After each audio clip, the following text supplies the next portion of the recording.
Hi all, welcome to my YouTube channel. എല്ലാവർക്കും Ancy tech YouTube ചാനലിലേക്ക് സ്വാഗതം. KSEB സബ് എഞ്ചിനീയറിൻ്റെ കേരള PSC കോച്ചിങ് നടത്തി വരുവാണല്ലോ. അതിലെ 14ാമത്തെ ക്ലാസ്സാണ് ഇന്ന്. നമ്മൾ മൊഡ്യൂൾ 2 ആണ് പഠിച്ചുകൊണ്ടിരിക്കുന്നത്. നമ്മൾ മുന്നത്തെ വീഡിയോയിൽ മൊഡ്യൂൾ 2ൻ്റെ സ്റ്റാറ്റിക് ഇലക്ട്രിസിറ്റിയെ കുറിച്ച് പഠിച്ചു. മൊഡ്യൂൾ 2ൻ്റെ ഫസ്റ്റ് ക്ലാസ്സിൻ്റെ വീഡിയോ ഞാൻ ഇട്ടിട്ടുണ്ട്, എല്ലാവരും നോക്കുക. അതിൽ നമ്മൾ സ്റ്റാറ്റിക് ഇലക്ട്രിസിറ്റിയെ കുറിച്ച് പഠിച്ചു. അബ്സല്യൂട്ട് എന്താണ്, റിലേറ്റീവ് പെർമിറ്റിവിറ്റി എന്താണ്, ഡയലക്ട്രിക് കോൺസ്റ്റന്റ് എന്താണ്, ലോസ് ഓഫ് ഇലക്ട്രോസ്റ്റാറ്റിക്സ്, ഇത്രയും കാര്യങ്ങൾ നമ്മൾ നേരത്തെ ക്ലാസ്സിൽ പഠിച്ചായിരുന്നു. ഇന്ന് നമ്മൾ പഠിക്കാൻ പോകുന്ന ഇലക്ട്രിക് ഫീൽഡിനെ കുറിച്ചാണ് ഇന്നത്തെ ക്ലാസ്സിൽ നമ്മൾ ഡിസ്കസ് ചെയ്യാൻ പോകുന്നത്. ഇത് മൊഡ്യൂൾ 2ൻ്റെ 2ാമത്തെ ക്ലാസ്സാണ്. മൊഡ്യൂൾ 1 ഫുൾ ഞാൻ കംപ്ലീറ്റ് ആക്കിയിട്ടുണ്ട്. എല്ലാവരും എൻ്റെ ചാനലിൽ കയറി നോക്കുക. മൊഡ്യൂൾ 1 ഫുള്ളിൻ്റെ വീഡിയോ എല്ലാവരും നോക്കാം. മൊഡ്യൂൾ 2ലെ ക്ലാസ് 2 ആണെന്ന്. ഇന്നത്തെ നമ്മൾ പഠിക്കാൻ പോകുന്ന ഇലക്ട്രിക് ഫീൽഡിനെ കുറിച്ചാണ്. എന്താണ് field strength, electric field density എന്താണ്, അങ്ങനത്തെ കുറച്ച് കാര്യങ്ങളാണ് നമ്മൾ ഇന്നത്തെ ക്ലാസ്സിൽ പഠിക്കാൻ പോകുന്നത്. Coming to first topic, electric field. What is an electric field?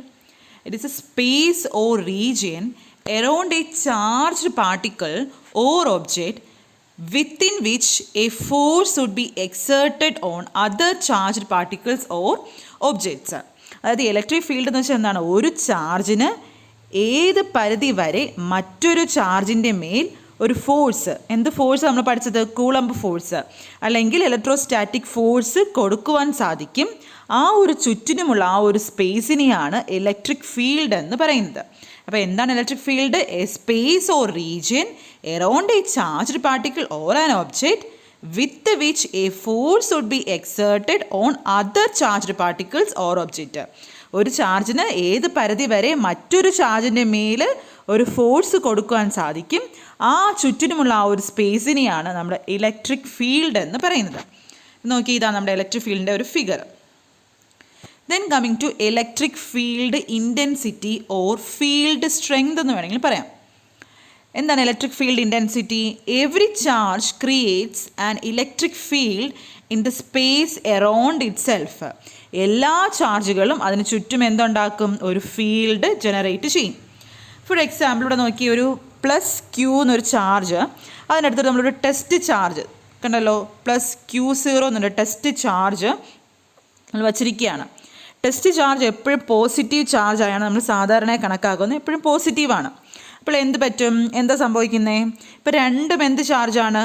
ഈ Qയും ഈ Q0യും രണ്ടും പോസിറ്റീവ് ചാർജ് ആയതിനാൽ അവിടെ എന്ത് പറ്റും? ഒരു റിപ്പൽഷൻ നടക്കും. അതിനാൽ എന്ത് പറ്റും? ഈ Q0 റിപ്പൽ ചെയ്യല്ലേ, റിപ്പൽ ചെയ്തിട്ട് ആ ഫോഴ്സ് എങ്ങോട്ടാണ് പോകുന്നത്? അവിടെ ഉണ്ടാകുന്ന ഫോഴ്സ് ഇങ്ങോട്ടാണ് ഫോഴ്സ് പോകുന്നത്. കണ്ടല്ലോ, ഫോഴ്സ് ഡയറക്ഷൻ അങ്ങോട്ടായിരിക്കും. ഫോഴ്സിൻ്റെ ഡയറക്ഷൻ അങ്ങോട്ടായിരിക്കും. അതായത് എന്താണ്? +Qന് ചാർജിന് ചുറ്റും +Qന് ചുറ്റും ടെസ്റ്റ് ചാർജ് എവിടെ വെച്ചാലും +Qൻ്റെ ചാർജിൽ നിന്നുള്ള ഡയറക്ഷൻ അതിൽ നിന്ന് എങ്ങനെയാണ് പോകുന്നത്? അതിൽ നിന്നുള്ള ഡയറക്ഷൻ എങ്ങനെയാണ് പോകുന്നത്? അകന്നാണ് പോകുന്നത് അല്ലേ? അപ്പോൾ നമുക്ക് ഇതിൽ എന്തോ പറയാം? കൺക്ലൂഷൻ. അതായത് ഒരു +Q ചാർജ് ആണെങ്കിൽ ഡയറക്ഷൻ എങ്ങനെയായിരിക്കും? ഡയറക്ഷൻ റേഡിയലി ഔട്ട്വേർഡ്സ് ആയിരിക്കും. +Q ചാർജ് കണ്ടോ, ഈ ഒരു ഫിഗർ കണ്ടോ നിങ്ങൾ? ഇതിൽ നമുക്ക് കാണാൻ പറ്റും എന്താണ്? +Q ഡയറക്ഷൻ എല്ലാം പുറത്തോട്ടാണ് പോകുന്നത് അല്ലേ? ഇറ്റ്സ് ഔട്ട്വേർഡ്സ് ആയിരിക്കും. ഒരു +Q ചാർജ് ആണെങ്കിൽ അതിൻ്റെ ഡയറക്ഷൻ എങ്ങോട്ടായിരിക്കും? ആ ഒരു ഫോഴ്സിൻ്റെ ഡയറക്ഷൻ എങ്ങോട്ടായിരിക്കും? പുറത്തോട്ടായിരിക്കും. ഇറ്റ് ഈസ് ഔട്ട്വേർഡ്സ് ആയിരിക്കും. അങ്ങനെയാണ് നമ്മളൊരു നെഗറ്റീവ് Q ചാർജ് എടുക്കണം. ഒരു നെഗറ്റീവ് Q ചാർജ് വയ്ക്കുകയാണെങ്കിൽ എന്ത് പറ്റും? നെഗറ്റീവ് Q ചാർജ് നമ്മളൊരു Q0 അവിടെ വയ്ക്കുകയാണെങ്കിൽ എന്ത് വരും? നമ്മുടെ Q0 എന്ന് പറഞ്ഞാൽ എന്ത് ചാർജാണ്? ടെസ്റ്റ് ചാർജ് പോസിറ്റീവ് ചാർജാണ്. അന്നേരം എന്ത് സംഭവിക്കും? ഇത് ഡയറക്ഷൻ എങ്ങോട്ടാണ് പോകുന്നത്? ഉള്ളിലേക്ക് അട്രാക്റ്റ് ചെയ്യാൻ നോക്കുക അല്ലേ? അതൊരു ഉള്ളിലേക്കാണ് വരുന്നത്. മനസ്സിലായി? ഈ ഒരു ഫിഗർ നോക്കി, ഇതിന് നമ്മൾ -Q ആണ് കൊടുത്തിട്ടുള്ളത്. ഇത് ഡയറക്ഷൻ എല്ലാം എങ്ങോട്ടാണ് വരുന്നത്? അകത്തോട്ട്, ഉള്ളിലോട്ടാണ് ഡയറക്ഷൻ എല്ലാം പോകുന്നത്. അതായത് direction it's radially inwards for negative Q charge. Negative charge ഉള്ളപ്പോൾ അതിൻ്റെ direction electric field intensity, field strength direction എന്ന് പറഞ്ഞാൽ എന്താണ്? അകത്തോട്ടായിരിക്കും, ഉള്ളിലോട്ടായിരിക്കും. മനസ്സിലായല്ലോ? പിന്നെ നമ്മൾ electric intensity at a point in an electric field is the force acting on a unit positive charge placed at that point. അപ്പോൾ ഞാൻ പറഞ്ഞു, ഒരു യൂണിറ്റ് പോസിറ്റീവ് ചാർജിന് ആ unit positive charge place at that point അവിടെ ഉണ്ടാകുന്ന ഒരു ഫോഴ്സിനെയാണ് electric electric intensity അല്ല, ഇലക്ട്രിക് ഫീൽഡ് ഇൻറ്റൻസിറ്റി എന്ന് പറയുന്നത് ഒരു പ്ലസ് ക്യൂ ചാർജിനടുത്ത് ഒരു ടെസ്റ്റ് ചാർജ് Q0 വയ്ക്കുകയാണെങ്കിൽ ആ Q0യ്ക്ക് അനുഭവപ്പെടുന്ന ആ ഒരു ഫോഴ്സിനെയാണ് ഇലക്ട്രിക് ഫീൽഡ് ഇൻറ്റൻസിറ്റി എന്ന് പറയുന്നത്. മനസ്സിലായല്ലോ? ഒരു പ്ലസ് ക്യൂ ചാർജിനടുത്ത് ഒരു ടെസ്റ്റ് ചാർജ് വയ്ക്കുകയാണെങ്കിൽ ആ Q0 ആ ഒരു ടെസ്റ്റ് ചാർജിന് അനുഭവപ്പെട്ട ആ ഒരു ഫോഴ്സിനെയാണ് ഇലക്ട്രിക് ഫീൽഡ് ഇൻറ്റൻസിറ്റി എന്ന് നമുക്ക് പറയാം. നമ്മുടെ ഇലക്ട്രിക് ഫീൽഡ് ഇൻറ്റൻസിറ്റിയും ഇലക്ട്രോസ്റ്റാറ്റിക് ഫോഴ്സും എന്ത് ഡയറക്ഷനായിരിക്കും? സെയിം ഡയറക്ഷനാണ്. രണ്ടും സെയിം ഡയറക്ഷൻ ആയിരിക്കും. ഫോർ എ പോസിറ്റീവ് ചാർജ് ആണെങ്കിൽ എങ്ങനെയായിരിക്കും? ഡയറക്ഷൻ ഓഫ് ഇ എന്ന് പറഞ്ഞാൽ എങ്ങനെയാണ്? It's away from the charge ആയിരിക്കും. നെഗറ്റീവ് ചാർജ് ആണെങ്കിൽ എങ്ങനെയായിരിക്കും ഡയറക്ഷൻ? ടുവേർഡ്സ്, അകത്തോട്ടായിരിക്കും. Since electric intensity is a force, it is a vector quantity, both magnitude and direction. ഇത് എന്ത് കണ്ട ക്വാണ്ടിറ്റിയാണ്? ഇത് പരീക്ഷയ്ക്ക് ചോദിച്ചിട്ടുണ്ട്. ഇലക്ട്രിക് ഫീൽഡ് ഇൻറ്റൻസിറ്റി എന്ത് ക്വാണ്ടിറ്റിയാണ്? ഒരു ഫോഴ്സ് ആയതുകൊണ്ട് അതൊരു വെക്റ്റർ ക്വാണ്ടിറ്റിയാണ്. അതിന് ബോത്ത് മാഗ്നിറ്റ്യൂഡും ഉണ്ട്, ഡയറക്ഷനും ഉണ്ട്. Electric intensity can also be described in terms of lines of force. Where the lines of force be separated, the lines of force separate ചെയ്യുമ്പോൾ എന്ത് പറ്റും? അതിൻ്റെ ആ ഇലക്ട്രിക് ഫീൽഡ് ഇൻറ്റൻസിറ്റിയും കുറവായിരിക്കും. നമുക്ക് ഇലക്ട്രിക് ഫീൽഡ് ഇൻറ്റൻസിറ്റിനെ നമുക്ക് വേറൊരു രീതിയിൽ എക്സ്പ്രസ് ചെയ്യാം. വോൾട്ട് പെർ മീറ്റർ എന്നും എക്സ്പ്രസ് ചെയ്യാം. അത് പരീക്ഷയ്ക്ക് ചോദിച്ചിട്ടുണ്ട്. അപ്പോൾ ഒരു പോയിൻറ്റിൻ്റെ ഇലക്ട്രിക് ഫീൽഡ് ഇൻറ്റൻസിറ്റി എന്താ നോക്കാം. എന്താണ് formula? E=F/Q. Very important formula. E=, ഇത് ബേസ് ചെയ്ത് ക്വസ്റ്റ്യൻസ് പ്രോബ്ലംസ് ഒക്കെ ചോദിച്ചിട്ടുണ്ട്. Electric field intensity E=F/Q. എഫിൻ്റെ യൂണിറ്റ് ന്യൂട്ടൺ, ക്യൂവിൻ്റെ യൂണിറ്റ് ചാർജ്, ചാർജ് അല്ല, കൂളംബ്. അപ്പോൾ ഇങ്ങനെ വരും unit newton per coulomb. It's also called volt per metre എന്നും ഇതിനെ നമുക്ക് പറയാം. അപ്പോൾ ഇലക്ട്രിക് ഫീൽഡ് ഇൻറ്റൻസിറ്റി എന്താണെന്ന് മനസ്സിലായല്ലോ. Then coming to test charge. നേരത്തെ പറഞ്ഞു ടെസ്റ്റ് ചാർജ്. എന്തായിരിക്കും ഒരു ടെസ്റ്റ് ചാർജ് എന്ന് വെച്ചാൽ? എന്തായിരിക്കും ടെസ്റ്റ് ചാർജ് എന്ന് വെച്ചാൽ? It cannot produce N electric field.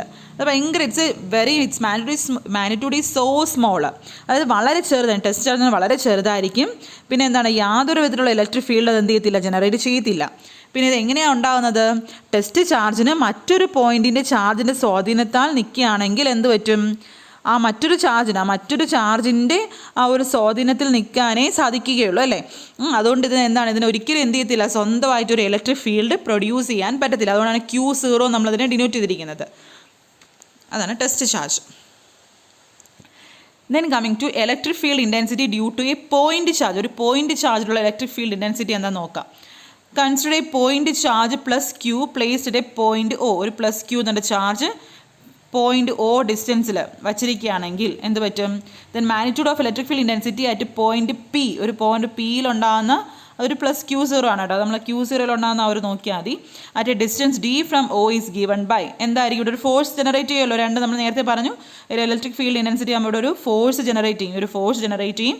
ആ E= എന്താണ്? നമ്മൾ നേരത്തെ പഠിച്ചൊരു ഫോർമുല പഠിച്ചതാണ്. എന്താണ് പഠിച്ചത്?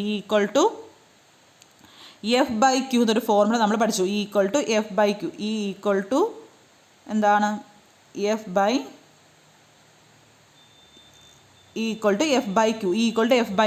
ഇതിൽ F നമ്മൾ കൂളംബ് ഫോഴ്സ് വെച്ച് എഫിൻ്റെ ഫോർമുല നമ്മൾ പഠിച്ചിട്ടുണ്ട്. കൂളംബ് ഫോഴ്സിൽ F= എന്താണ്? 1/4πε0 Q1 Q2/d² നമ്മൾ പഠിച്ചിട്ടുണ്ട്.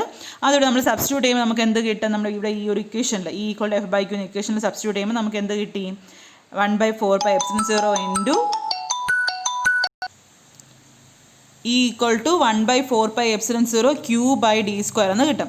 അത് സോൾവ് ചെയ്ത് നമുക്ക് എന്ത് കിട്ടും? E=9 × 10⁹ Q/d² എന്ന് കിട്ടും. ഇത്രയും സോൾവ് ചെയ്യുമ്പോൾ. അപ്പോൾ ഈ ഇക്വേഷൻ 1, ഈ ഒരു ഇക്വേഷനാണ് നമുക്ക് എന്ത് തരും? It's gives the magnitude of electric field intensity arising from plus Q at any point at a distance D from plus Q. അപ്പോൾ ഈ ഒരു ഫോർമുല ഓർത്ത് വെച്ചോണം. ഇത് റിലേറ്റ് ചെയ്ത് പ്രോബ്ലംസ് ചോദിക്കാറുണ്ട്. ഇതാണ് electric field intensity due to point charge. Then coming to electric lines of force, അല്ലെങ്കിൽ എന്താ പറയുക, ഫീൽഡ് ലൈൻസ് എന്ന് പറയാം. എന്താണ് ഇലക്ട്രിക് ലൈൻസ് ഓഫ് ഫോഴ്സ് എന്ന് വെച്ചാൽ? It's an imaginary lines. ഒരു ഇമാജിനറി ലൈൻസ് ആണെന്ന് വെച്ചാൽ ഒരു സാങ്കല്പിക വരകളാണ്. Around a charge in which a positive charge tend to move. അതായത് ഇതെന്ന് വെച്ചാൽ ഒരു ഇമാജിനറി ലൈൻസ് ആണ്. നമ്മളൊരു ടെസ്റ്റ് ചാർജിന് പോകാൻ സാധ്യതയുള്ള ഒരു സാങ്കല്പിക വരകൾ. നമ്മുടെ നമ്മൾ പറഞ്ഞല്ലോ Q0 എന്നാണ്. ആ ഒരു ടെസ്റ്റ് ചാർജിന് പോകാൻ സാധ്യതയുള്ള ആ ഒരു സാങ്കല്പിക ഒരു ലൈൻസിനെ, ആ ഒരു വരകളിനെയാണ് നമ്മൾ എന്ത് പറയുന്നത്? ഇലക്ട്രിക് ലൈൻസ് ഓഫ് ഫോഴ്സ് എന്ന് പറയുന്നത്. Electric field due to a charge ഒരു group of charges represented by electric lines of force. കണ്ടല്ലോ നമ്മളൊരു പ്ലസ് ക്യൂ കാരണവും മൈനസ് ക്യൂ ഒരു ഫിഗർ നമുക്ക് മനസ്സിലാവും. പ്ലസ് ക്യൂവിലാണെങ്കിൽ എപ്പോഴും ഫോഴ്സ് എങ്ങോട്ടാണ് പോകുന്നത്, അകന്നാണ് പോകുന്നത് അല്ലേ. അതുകൊണ്ട് ഇത് ഇങ്ങനെ കാണിച്ചിട്ടുള്ളത്. മൈനസ് ക്യൂവിലാണെങ്കിൽ എപ്പോഴും എങ്ങോട്ട് വരും, അത് ഇൻവേർട്ട് അകത്തോട്ടാണ് വരുന്നത്. അതാണ് ഈ ഒരു ഫോഴ്സ് ഇങ്ങോട്ട് കാണിച്ചിട്ടുണ്ട്, അകത്തോട്ട് കാണിച്ചിരിക്കുന്ന ഫീൽഡ്. അപ്പോൾ ഇലക്ട്രിക് ലൈൻസ് എന്ന് വെച്ചാൽ imaginary line around a charge in which positive charge would tend to move. നമ്മുടെ ടെസ്റ്റ് ചാർജ് അല്ലെങ്കിൽ പോസിറ്റീവ് ചാർജിന് പോകാൻ സാധ്യതയുള്ള ആ ഒരു സാങ്കല്പിക വരകളിനെയാണ് നമ്മൾ ഇലക്ട്രിക് ലൈൻസ് ഓഫ് ഫോഴ്സ് എന്ന് പറയുന്നത്. Then coming to properties, നമ്മുടെ ഇലക്ട്രിക് ലൈൻസ് ഓഫ് ഫോഴ്സിന് പ്രോപ്പർട്ടീസ് നോക്കാം. First one, it always move from positive charge and ends at negative charge. ഇത് എപ്പോഴും മൂവ് ചെയ്യുന്ന എവിടെയാണ്, പോസിറ്റീവ് ചാർജിൽ തുടങ്ങി നെഗറ്റീവ് ചാർജിൽ എൻഡ് ചെയ്യത്തുള്ളൂ. അതൊരു പ്രോപ്പർട്ടിയാണ്. It do not intersect each other. ഒരിക്കലും എന്ത് ചെയ്യത്തില്ല, ഈ ലൈൻസ് ഓഫ് ഫോഴ്സ് ഒരിക്കലും തമ്മിൽ ഇൻ്റർസെക്റ്റ് ചെയ്ത്, അതായത് ഒരു ലൈനിൻ്റെ പുറത്തോടെ വേറൊരു ലൈൻ കയറി വരും, അങ്ങനെ ഒരിക്കലും ഇൻ്റർസെക്റ്റ് ചെയ്യത്തില്ല. The tangent drawn at any point will give the direction of electric field. നമ്മളിവിടെ ഈ ഒരു ഇതിവിടെ ഫിഗറിലൊരു കണ്ടോ, ഇപ്പോൾ ഈ ഒരു ടാൻജൻറ്റ് വെച്ചിങ്ങനെ കണ്ടോ, ഇതാണ് ഒരു ടാൻജൻറ്റ്. ഈ ഒരു ടാൻജൻ്റ് ആണ് അത് എന്ത് തരുന്നത്, നമ്മൾ ഈ ഒരു ലൈൻസ് ഓഫ് ഫോഴ്സിന് ടാൻജൻ്റ് ആണ് നമുക്ക് എന്ത് തരുന്നത്, it gives the direction of electric field. പിന്നെ നമ്മളൊരു കണ്ടക്ടർ എടുക്കുകയാണെങ്കിൽ no field lines can be seen inside a conductor. ഒരു കണ്ടക്ടർ ഒരു പ്ലസ് ക്യൂ ചാർജും ഉണ്ട്, ഒരു മൈനസ് ക്യൂ ചാർജ് ഇവിടെ ഉണ്ടെങ്കിൽ ഇതിനകത്ത് ഒരിക്കലും എന്ത് ഫോം ചെയ്യത്തില്ല, no field lines can be seen inside a conductor. ഒരു കണ്ടക്ടറിൻ്റെ അകത്ത് ഒരിക്കലും എന്ത് ചെയ്യത്തില്ല, ഫീൽഡ് ലൈൻസ് കാണത്തില്ല. ഇതൊക്കെയാണ് എത്രയാണ് പ്രോപ്പർട്ടീസ്. എന്തൊക്കെയാണ് നമ്മുടെ ഇലക്ട്രിക് ഫീൽഡ് ലൈൻസ് സ്റ്റാർട്ട് ചെയ്യുന്ന പോസിറ്റീവ് ചാർജിൽ നിന്ന് എൻഡ് ചെയ്യുന്ന നെഗറ്റീവ് ചാർജ് രണ്ടും ഒരിക്കലും ഇൻ്റർസെക്റ്റ് ചെയ്യത്തില്ല. ടാൻജൻ്റ് ആണ്, ടാൻജൻ്റ് വരയ്ക്കാൻ നമുക്ക് അതെന്ത് കിട്ടും, ഇലക്ട്രിക് ഫീൽഡ് ഡയറക്ഷൻ കിട്ടും. ഒരിക്കലും ഒരു കണ്ടക്ടറിൻ്റെ അകത്ത് നോ ഫീൽഡ് ലൈൻസ് കാണത്തില്ല. ഇതാണ് properties. Then coming to electric flux and flux density. എന്താണ് ഇലക്ട്രിക് ഫ്ലക്സ് എന്ന് വെച്ചാൽ, അല്ലെങ്കിൽ എന്തായിരിക്കും ഇലക്ട്രിക് ഫ്ലക്സ് ഡെൻസിറ്റി എന്ന് വെച്ചാൽ, electric flux it's a measure of electric lines of force. ആ ഇലക്ട്രിക് ലൈൻസ് ഓഫ് ഫോഴ്സിൻ്റെ ആ ഒരു മെഷറിനെയാണ് നമ്മൾ ഇലക്ട്രിക് ഫ്ലക്സ് എന്ന് പറയുന്നത്. ഇപ്പോൾ നോക്കിയേ, നമ്മളൊരു ഇലക്ട്രിക് ഫ്ലക്സിനെ നമുക്ക് എങ്ങനെയാണ് മെഷർ ചെയ്യാം, electric flux is measured in coulomb. കൂളമ്പിലും നമുക്ക് മെഷർ ചെയ്യാം. ഒരു ക്യൂ എന്ന് പറയുന്ന ഒരു യൂണിറ്റ് ചാർജിന് എത്രത്തോളം ഫ്ലക്സിനെ പ്രൊഡ്യൂസ് ചെയ്യാൻ പറ്റുന്നുണ്ട്, അതാണ് ഇലക്ട്രിക് ഫ്ലക്സ് എന്ന് പറയുന്നത്. എന്താണ് ഒരു ക്യൂ എന്ന് പറയുന്നത്, ഒരു കൂളമ്പ് ചാർജ്. അതുകൊണ്ടാണ് നമുക്ക് ഇലക്ട്രിക് ഫ്ലക്സിനെ മെഷർ ചെയ്യുന്നത് കൂളമ്പിലാണ്.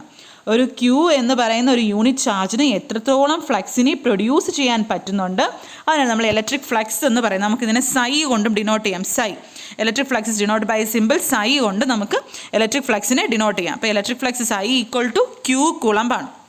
Then coming to electric flux density. What is electric flux density?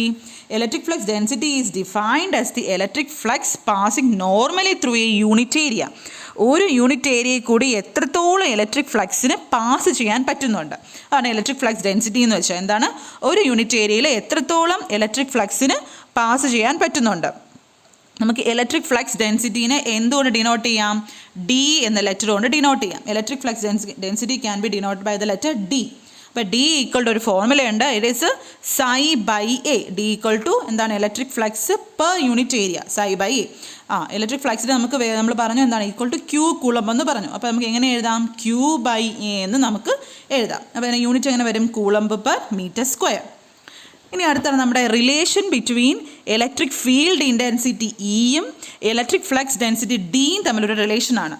ആ ഒരു റിലേഷൻ പരീക്ഷയ്ക്ക് ചോദിച്ചിട്ടുണ്ട് മുന്നേ. എന്താണ് റിലേഷൻ, ഇലക്ട്രിക് ഫീൽഡ് ഇൻറ്റൻസിറ്റി ഇയും ഇലക്ട്രിക് ഫ്ലക്സ് ഡെൻസിറ്റി ഡിയും തമ്മിലുള്ള റിലേഷൻ എന്താണ്, D equal to epsilon 0 epsilon R E. ഇതാണ് നമ്മുടെ റിലേഷൻ, മറക്കരുത്. D equal to epsilon 0 epsilon R E. ഇത് കിടക്കുന്നു. ഇതാണ് നമ്മുടെ റിലേഷൻ. ഈ D equal to epsilon 0 epsilon R E. Epsilon 0 നമുക്കറിയാം absolute permittivity, epsilon R relative permittivity. E എന്ന് വെച്ചാൽ എന്താണ്, ഇലക്ട്രിക് ഫീൽഡ് ഇൻറ്റൻസിറ്റി. ഇതിൽ നിന്ന് നമുക്ക് അങ്ങോട്ടും ഇങ്ങോട്ടും മാറിയൊക്കെ എഴുതാം. എങ്ങനെ എഴുതാം, D by E equal to epsilon 0 epsilon R എന്ന് എഴുതാം. ഈ എപ്സിലോൺ 0 എപ്സിലോൺ ആർ നമുക്ക് ഒരുമിച്ച് എപ്സിലോൺ എന്ന് എഴുതാം. അപ്പോൾ ഇതിൽ നിന്ന് കുറേ ക്വസ്റ്റ്യൻസ് ചോദിക്കാം. അപ്പോൾ റിലേഷൻ ബിറ്റ്വീൻ ഇലക്ട്രിക് ഫീൽഡ് ഇൻറ്റൻസിറ്റിയും ഇലക്ട്രിക് ഫ്ലക്സ് ഡെൻസിറ്റി നമ്മുടെ റിലേഷൻ എന്താണ്, epsilon D equal to epsilon 0 epsilon R E. ഇനി നമുക്കിതുവരെ ചോദിച്ച പ്രീവിയസ് ക്വസ്റ്റ്യൻസ് എന്തൊക്കെയും ചോദിക്കാം. ഫസ്റ്റ് ക്വസ്റ്റ്യൻ ഈ ഒരു ടോപ്പിക്കുമായി ബന്ധപ്പെട്ട് ചോദിച്ച പ്രീവിയസ് ക്വസ്റ്റ്യൻസ് ആണ്. The force between two electrons separated by a distance r varies as dash. എന്താണ്, r⁻². ഇത് മുന്നത്തെ ക്ലാസ്സിൽ നമ്മൾ പഠിച്ചതാണിത്. Which of the following appliance will be studied under electrostatics? ഇലക്ട്രോസ്റ്റാറ്റിക്സിൽ പഠിക്കുന്ന ഏത് അപ്ലയൻസ് ആണ് ഇതിൽ, lightening road. The relative permittivity of air എന്താണ് 1. The relative permittivity of A material is tons, it's absolute permittivity will be, നിങ്ങൾ formula ഉപയോഗിച്ചത് solve ചെയ്യുക. അപ്പോൾ answer എത്ര കിട്ടും? 8.854 × 10⁻⁻11 ഫാരഡ് പെർ മീറ്റർ കിട്ടും. 5th question, the relative permittivity of most materials lies between, മിക്ക മെറ്റീരിയൽസിലും റിലേറ്റീവ് പെർമിറ്റിവ് എന്ന് പറഞ്ഞാൽ ഏതിനിടയ്ക്കാണ് വരുന്നത്? അതിൻ്റെ വാല്യൂ എന്ന് പറഞ്ഞാൽ 1നും 10നും ഇടയ്ക്കാണ് വരുന്നത്. When the relative permittivity of the medium is increased, the force between two charged placed at a given distance apart എന്ത് പറ്റും? ഡിക്രീസ്. അത് ഞാൻ പറഞ്ഞു, ഫോഴ്സും റിലേറ്റീവ് പെർമിറ്റിവ് എന്താണ്? ഇൻവേഴ്സ്ലി പ്രൊപ്പോർഷണൽ ആണെന്ന് പറഞ്ഞു. അപ്പോൾ ഫോഴ്സ് കൂടുകയാണെങ്കിൽ എന്ത് പറ്റും? റിലേറ്റീവ് പെർമിറ്റിവിറ്റി കുറയും. 7th question, an electric field can deflect. എന്താണ്? ഒരു ഇലക്ട്രിക് ഫീൽഡിന് ആൽഫ പാർട്ടിക്കിൾസ് ആണ് ഡിഫ്ലക്റ്റ് ചെയ്യാൻ പറ്റുന്നത്. 8th question, the electric lines of force enter or leave a charged surface at an angle of 90 degree. അത് നമ്മൾ പറഞ്ഞു, ടാൻജൻറ്റ് വരയ്ക്കുന്നത് പറഞ്ഞു. 9th question, the electric field intensity on the surface of a charged conductor is dashed. It is directed normally to the surface. നമ്മുടെ electric flux density is A dash quantity, it is an vector quantity. അപ്പം thank you. എൻ്റെ video ഇന്ന് തീരുകയാണ്. അപ്പോൾ എല്ലാവരും എൻ്റെ video watch ചെയ്യുക, channel subscribe ചെയ്യുക, അഡ്മിഷൻ എടുക്കാത്തവർ അഡ്മിഷൻ എടുക്കുക. നമ്മുടെ ടെലഗ്രാമിൽ ഫസ്റ്റ് മൊഡ്യൂൾ സ്റ്റാർട്ട് ചെയ്തിട്ടുണ്ട്. എല്ലാവരും എൻ്റെ ചാനൽ സബ്സ്ക്രൈബ് ചെയ്യുക, തൊട്ടടുക്കൽ ആ ബെല്ലൈക്കൺ ക്ലിക്ക് ചെയ്യുക. Thank you for watching. Thank you very much.